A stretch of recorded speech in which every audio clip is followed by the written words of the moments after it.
Everyone, welcome to this channel. तो यहाँ पे आज हम डिस्कस करने वाले हैं एनटीए अभ्यास के कुछ सिलेक्टेड क्वेश्चन और मैं अब ले रहा हूं इसमें पेपर नंबर 5। अब पेपर नंबर 5 के जितने भी क्वेश्चंस इंपॉर्टेंट लग रहे हैं, ठीक है, हम उन क्वेश्चंस को यहाँ पे ले रहे हैं।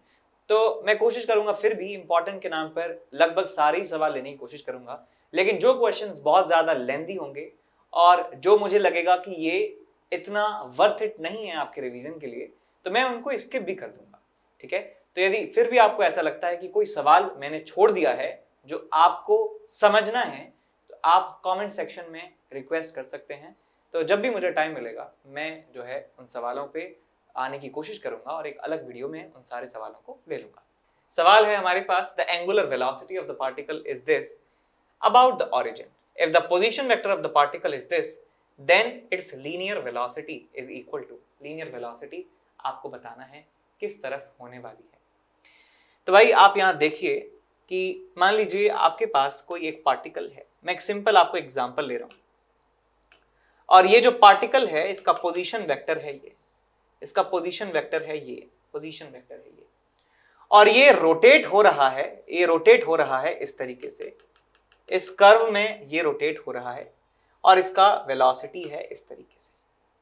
ये आर वेक्टर है इसका, ये पोजीशन वेक्टर है इस पार्टिकल का, और इसका वेलोसिटी है ऐसे, और इस कर्व के अलोंग ये मूव कर रहा है। तो भाई मैं कह सकता हूं कि इसका जो एंगुलर वेलोसिटी है, एंगुलर वेलोसिटी है वो बाहर की तरफ हमें मिल रहा है। तो आपको इनके बीच में मैग्नीट्यूड का रिलेशन तो पता ही है, v is equal to r omega या v is equal to omega r, लेकिन वेक्टर में भी रिलेशन आपको पता होना चाहिए कि velocity vector, linear velocity vector is equal to omega vector cross r vector, omega vector cross r vector. और इसे आप वेरीफाई भी कर सकते हैं। कोई कभी कभी क्या होता है कि हम भूल जाते हैं कि ओमेगा क्रॉस आर है या आर क्रॉस ओमेगा है। तो इसके लिए आप क्या कर सकते हैं, एक एग्जांपल ले लीजिए। इसका ओमेगा जो है वो बाहर की तरफ है और आर जो है इधर है, तो ओमेगा क्रॉस आर जो है वो वी की तरफ आ रहा है। इसका मतलब ये फॉर्मूला हमने सही याद किया है, ओमेगा क्रॉस आर।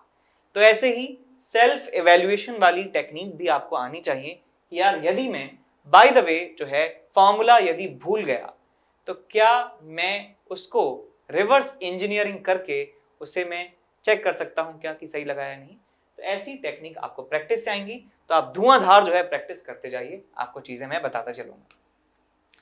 तो भाई क्रॉस प्रोडक्ट करना है आपको ओमेगा और आर का। क्रॉस प्रोडक्ट करने के लिए आप डिटर्मिनेंट वाला मेथड यूज कर सकते हैं, आई जे के और ओमेगा 4 1 - 2, 4 1 - 2, और यहां पे आएगा आपके पास आर वेक्टर, आर वेक्टर है 2 3 - 3, 2 3 एंड -3। तो यहां पे आ जाएगा I cap -3 + 5, -3 + 6 -j cap -12 + 4 + k cap 12 - 2, 12 - 2। तो यहां पे आपको मिल जाएगा 3 आई कैप और -8 + 8 जे कैप, और यहां मिल जाएगा आपको +10 के कैप। एक बार देख लीजिए, 4 1 - 2 एंड 2 3 - 3, 2 3 - 3।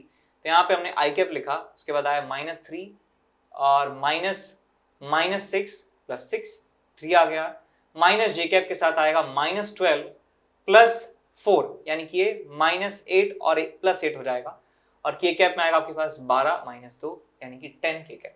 तो ये हमारा आंसर आ जाना चाहिए, 3 आई कैप + 8 जे कैप + 10 के कैप। ओके, आंसर में क्योंकि हमने लीनियर वेलोसिटी निकालनी है तो मीटर पर सेकंड आप लगा सकते हैं। Hello my dear students, I am Neeraj Kumar Chaudhary और फिजिक्स टीचर। बच्चों, एक बहुत ही इंपॉर्टेंट इवेंट के बारे में मुझे आपको बताना है। अनअकैडमी सुपर 20 ये एक इवेंट है जिसमें जो कि नवंबर 30 से दिसंबर 12 तक चलेगी। इसमें 2 टेस्ट होंगे, उनके बेसिस पे जो टॉप 500 रैंकर्स होंगे उनको इन पर्सन 2 डेज का बूट कैंप प्रोवाइड किया जाएगा। ठीक है बच्चों, इसमें क्या होगा, बूट कैंप में पर्सनलाइज स्कोर बोर्ड होगा, एनालिसिस सेशन होंगे बाय टॉप एजुकेटर्स, और आपको इसमें 100% स्कॉलरशिप जीतने तक का मौका मिलेगा।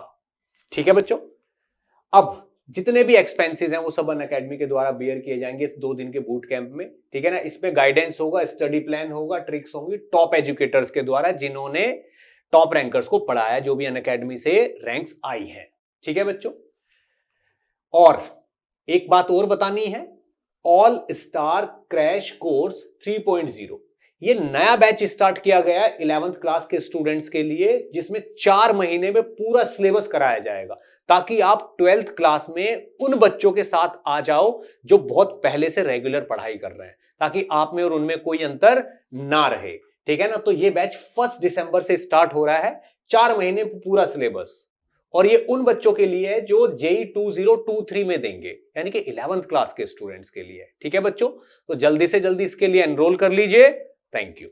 A thermally insulated piece of metal is heated under atmospheric pressure by an electric current so that it receives electrical energy at constant power. तो कांस्टेंट पावर यानी कि कांस्टेंट रेट से ये एनर्जी को रिसीव कर रहा है। लेट्स से कोई आपके पास कोई भी एक फिगर है, लेट्स से 1000 जूल पर सेकंड, ये आपके पास एक रेट है, यानी कि एक सेकंड में 1000 जूल आने ही आने हैं। तो यहाँ पे पावर P है, यानी कि P जूल एक सेकंड में आने ही आने हैं, वो मिल रहे हैं इस पर्टिकुलर मेटल को।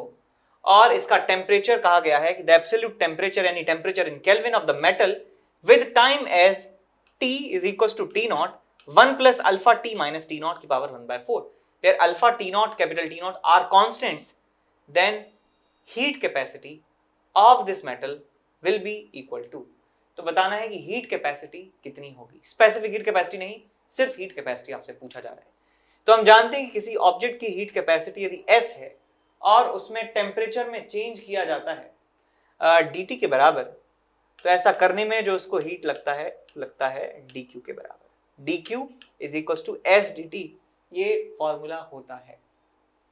यदि स्पेसिफिक हीट कैपेसिटी दिया जाता है तो हम लिखते हैं dq is equal to ms dt, और यदि मोलर हीट कैपेसिटी दिया जाता तो हम लिखते हैं dq is equal to nc dt। ठीक है, तो समझ गए ना अंतर इसमें। सिर्फ हीट कैपेसिटी दिया जाता है तो उसमें मास इंक्लूड होता है, यानी m इंटू एस को हीट कैपेसिटी S कहा जाता है। तो इसमें यदि मैं dt से डिवाइड कर देता हूं dt से, तो आपको मिल जाता है ये रिजल्ट। और dq बाई dt होता है कि कितनी रेट से पावर दी जा रही है, मतलब कितनी रेट से एनर्जी दी जा रही है, which is equal to power dq by dt is equal to s into dt by dt, यानी कि differentiation of this temperature time function. तो इसका डिफरेंशिएशन हमें करना है, तो लगाइए डिफरेंशिएशन। ये आपके पास कांस्टेंट है तो T नॉट बाहर रहेगा, फंक्शन की पावर 1/4 है तो 1/4 आ जाएगा बाहर, और ये जो पूरा फंक्शन है 1 plus alpha T minus T naught raise to the power 1/4 minus 1, यानी कि -3/4 आपको मिल जाता है। उसके बाद इस फंक्शन का डिफरेंशिएशन होगा, that will be equal to alpha. तो ये हमें यहां से मिल जाता है रिजल्ट। अब आप क्या कर सकते हैं यहाँ पे, अब आप क्या करेंगे यहाँ पे, is equal to s T naught into alpha divided by 4, और ये आ जाएगा आपके पास 1 plus alpha T minus T naught raise to the power 1/4 का क्यूब। यहाँ पे हम लिख सकते हैं इसे, पावर -3/4 को हम नीचे ले गए डिनोमिनेटर में, तो पावर +3/4 बन चुकी है, और +3/4 को मैं लिख सकता हूं पावर 1/4 का क्यूब। बात है बिल्कुल बराबर।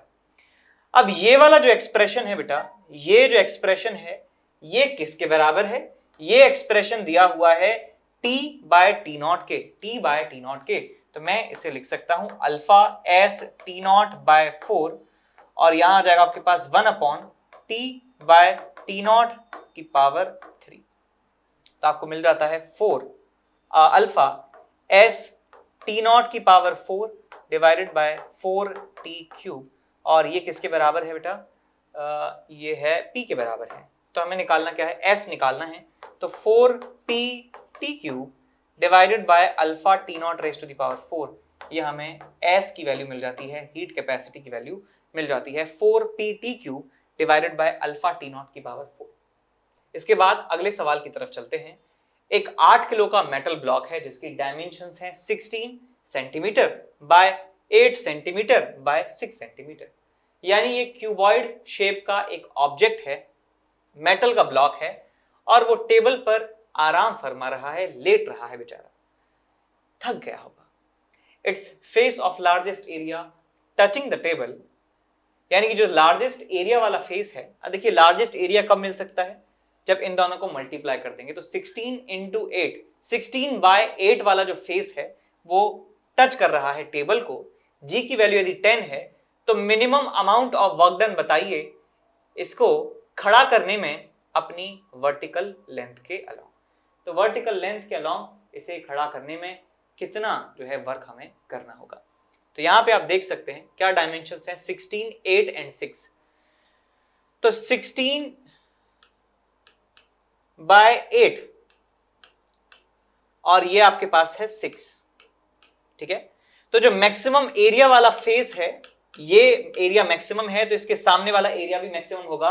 तो ये फेस जो है जमीन पर रखा हुआ है और हमें इसे लेंथ के अलोंग जो है वो खड़ा करना है, इसे ऐसे वर्टिकल बना देना है।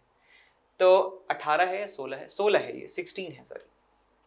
तो मैं कह सकता हूं ये जो है पार्ट इसका हो जाएगा 16 और ये वाला जो पार्ट है इसका हो जाएगा आपके पास 8 और इसकी जो हाइट है ये हो जाएगा आपके पास कितना, 6 के बराबर। तो हमें वर्क डन बताना है कितना होगा। देखिए इस प्रोसेस को करने में मैं कह सकता हूं कि नॉर्मल का कोई भी काम नहीं पड़ा है, नॉर्मल का कोई भी काम नहीं है, बिकॉज नॉर्मल परपेंडिकुलर है और डिस्प्लेसमेंट कुछ भी हुआ नहीं है। लेकिन इसका जो सेंटर ऑफ मास है, सेंटर ऑफ मास अपनी पोजीशन से ऊपर उठ गया है। पहले सेंटर ऑफ मास का ग्राउंड से जो पोजीशन था वो 3 सेंटीमीटर के बराबर था और अब ग्राउंड से जो सेंटर ऑफ मास का पोजीशन है वो 8 सेंटीमीटर के बराबर आ चुका है। तो मैं कह सकता हूं कि वर्क डन बाय ग्रेविटी जो है यहां पे रहा होगा, यही टोटल वर्क डन रहा होगा, is equal to mg delta h, यानी कि 8 - 3 सेंटीमीटर। तो मास इसका दिया है 8 किलो के बराबर, g की वैल्यू है 10 और 8 - 3 हो गया 5 सेंटीमीटर में है। तो आप 100 से डिवाइड कर दीजिए, एक जीरो से एक जीरो, आपको मिलेगा 40/10 यानी कि 4 जूल के बराबर काम यहां पर करना होगा। तो 4 जूल हमारा आंसर आ जाए। इसके बाद आगे बढ़ते हैं। Assuming f to be the frequency of electromagnetic wave corresponding to first line in Balmer series, then the frequency of immediate next line is equal to। तो फर्स्ट लाइन ऑफ बामर सीरीज का frequency आपको दिया है। अब समझ गए ना कि फ्रीक्वेंसी का मतलब क्या है। यहाँ पर फर्स्ट लाइन का मतलब क्या होता है ये समझ में आ रहा है, समझा देता हूँ। तो यहाँ आपके पास एक पूरा सीरीज दिया हुआ है, सीरीज दिया हुआ है। इन एरोस का मतलब क्या है? एरोस का मतलब ये है कि जब भी हम बात करते हैं किसी एटम की तो उसमें जितने भी इलेक्ट्रॉन्स हैं वो ग्राउंड स्टेट में होते हैं, यानी कि n = 1 में होते हैं। तो जब भी एक्सटर्नल सोर्स से एनर्जी उस एटम पर पड़ती है तो उसके अंदर जो ग्राउंड स्टेट में इलेक्ट्रॉन पड़े हुए हैं वो ग्राउंड स्टेट के इलेक्ट्रॉन एक्साइटेड हो जाते हैं और हायर ऑर्बिट में या एक्साइटेड स्टेट में चले जाते हैं। अब जितना एनर्जी मिलेगा उसी हिसाब से अपनी स्टेट वो चूज करते हैं। मान लीजिए हमने एक एनर्जी दी जिससे वो n = 1 से चला गया n = 6। अब n = 6 में तो वो चले गए जोश में, लेकिन वहां पे उसका जो एनर्जी है यानी कि उसका जो स्टेबिलिटी है बहुत ज्यादा कम होता है। तो बहुत ही कम समय के बाद वो वापस ग्राउंड स्टेट में आ जाता है और उस ग्राउंड स्टेट में आने के उसके तरीके काफी सारे हो चुके हैं। बिकॉज वो हो सकता है कि वो एक एक करके आ जाए, टिप टिप करके, हो सकता है वो डायरेक्ट कूद के आ जाए, हो सकता है कि पहले 2-2 बार जंप मारे। तो बहुत सारे तरीके हो सकते हैं। फॉर एग्जाम्पल मान लीजिए कि आप जमीन पर हैं, यहाँ पर खड़े हुए हैं घर के नीचे सड़क पर, और आपको किसी ने पैराशूट लगाकर या जेट पैक लगाकर ऐसे आपको हवा में फेंक के उछाल दिया है और छत पे आप जाके गिर गए हैं। आप छत पे पहुंचा दिया एक बार में ही, आपको सड़क से उठा के घर की छत पे बिठा दिया आपको। तो अब आप उस पर्सन से बदला लेने ऊपर से नीचे आओगे सीढ़ियों से चल के।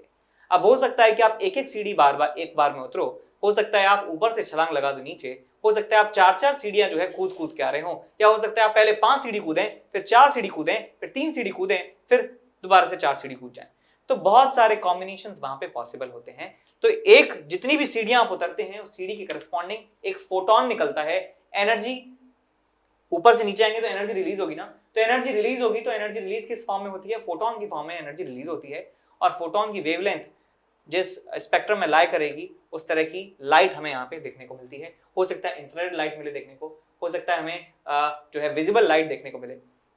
तो अलग अलग तरह की लाइट जो है, अलग अलग तरह की वेवलेंथ की जो फोटॉन्स हैं यहाँ से निकलते हैं। तो वही कह रहे हैं कि बामर सीरीज यानी कि 3 से 2 में जब इलेक्ट्रॉन गिरता है तो उसके करस्पॉन्डिंग एक फोटोन निकलता है और उस फोटोन की फ्रीक्वेंसी के बारे में कहा गया है कि वो f के बराबर है। तो बताओ दूसरी लाइन जो बामर सीरीज में दूसरी लाइन है उसका फोटोन जो होगा उसका फ्रीक्वेंसी कितना होगा। तो हम समझ गए कि फ्रीक्वेंसी का फॉर्मूला होता है h nu is equal to 13.6 z square और यहां पे आपको मिल जाएगा बामर की फर्स्ट लाइन के लिए 1/2 का स्क्वायर माइनस 1/3 का स्क्वायर। ठीक, ये n इज इक्वल टू 2 है, ये n इज इक्वल टू 3 है, तो 1/2 स्क्वायर माइनस 1/3 स्क्वायर आपको मिल जाएगा। सिमिलरली ये f है, फ्रीक्वेंसी f है। मैं दूसरी लाइन की फ्रीक्वेंसी मान लेता हूं f डैश के बराबर है, तो मिल जाएगा आपको 13.6 z स्क्वायर और मिल जाएगा आपको 1/2 स्क्वायर माइनस 1/4 स्क्वायर। ये आपको रिजल्ट यहाँ पे मिलने वाला है। दोनों इक्वेशंस आपके पास हैं, दोनों इक्वेशंस को आप क्या कर दीजिए, डिवाइड कर दीजिए। तो दोनों इक्वेशंस को डिवाइड करेंगे तो आपको मिलेगा f/f dash 13.6 z square 13.6 z square cancel out हुआ, 1/4 माइनस 1/9 और यहां मिलेगा आपको नीचे 1/4 माइनस 1/16। तो आपके पास 9 4 5 9 36 और यहां मिलेगा आपको 16 4 12 64 64। अब आप इसे सॉल्व कर सकते हैं 5/36 इंटू 64 डिवाइडेड बाई 12, ये मिल जाएगा आपको f/f डैश की वैल्यू। तो यहां से आप f डैश की वैल्यू निकाल सकते हैं इन टर्म्स ऑफ f। ठीक है, काफी आसान बन चुका है, अब आप इसे कर सकते हैं यहां से आगे।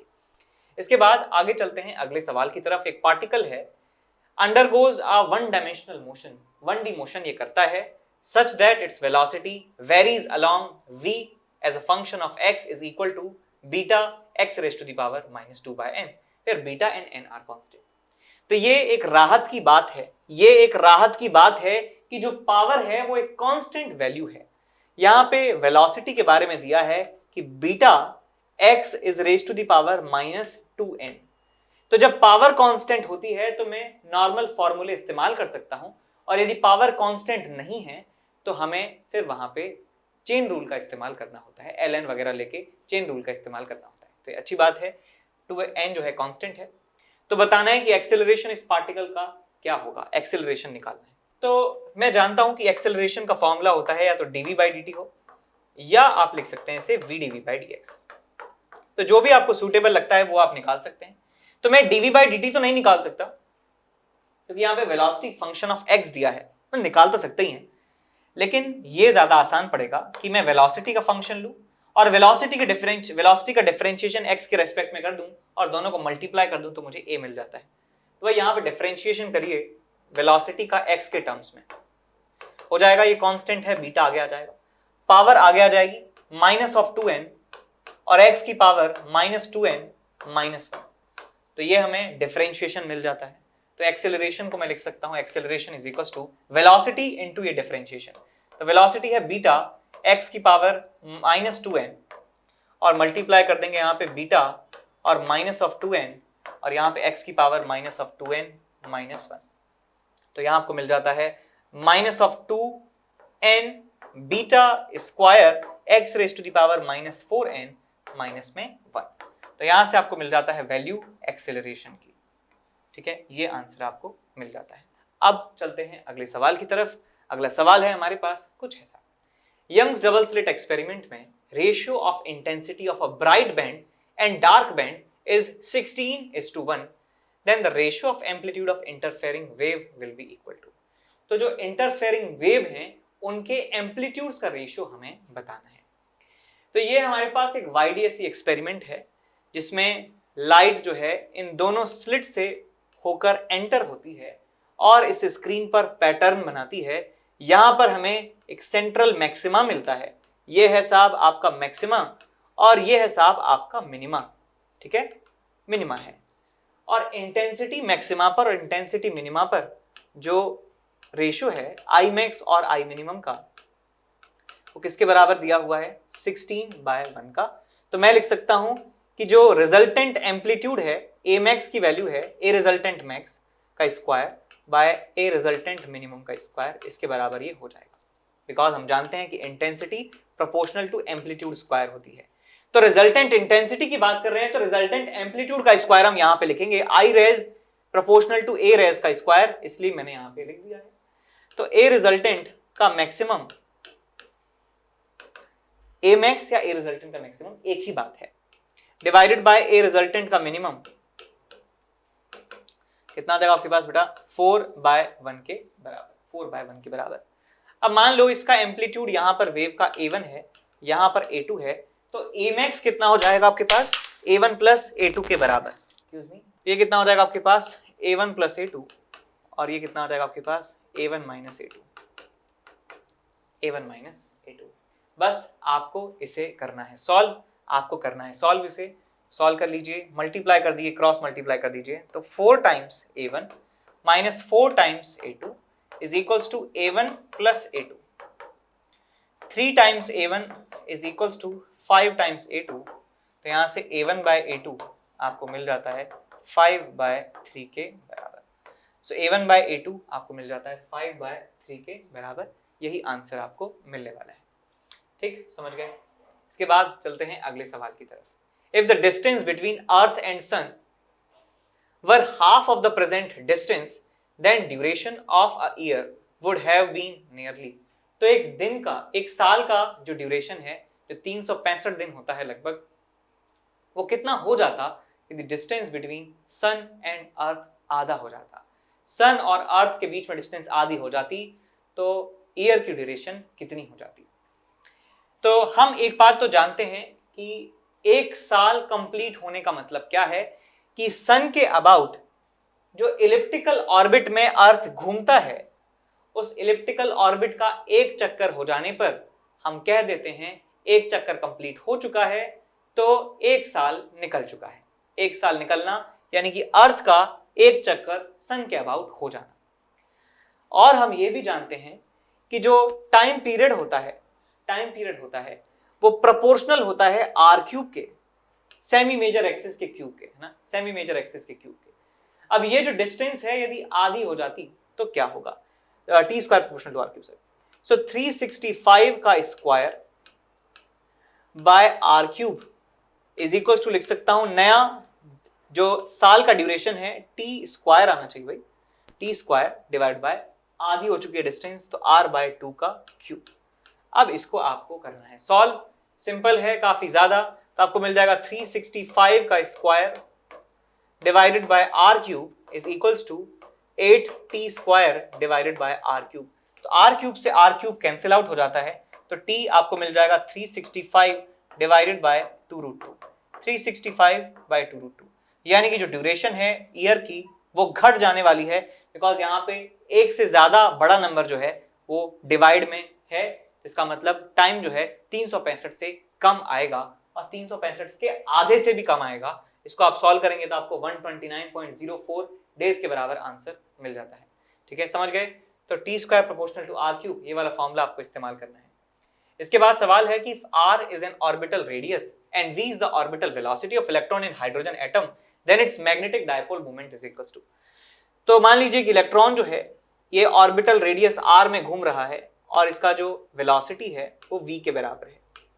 तो मैं एक बात कह सकता हूं कि एक रिवॉल्यूशन कंप्लीट करने में जो इसको समय लगेगा that will be equal to 2πr divided by v।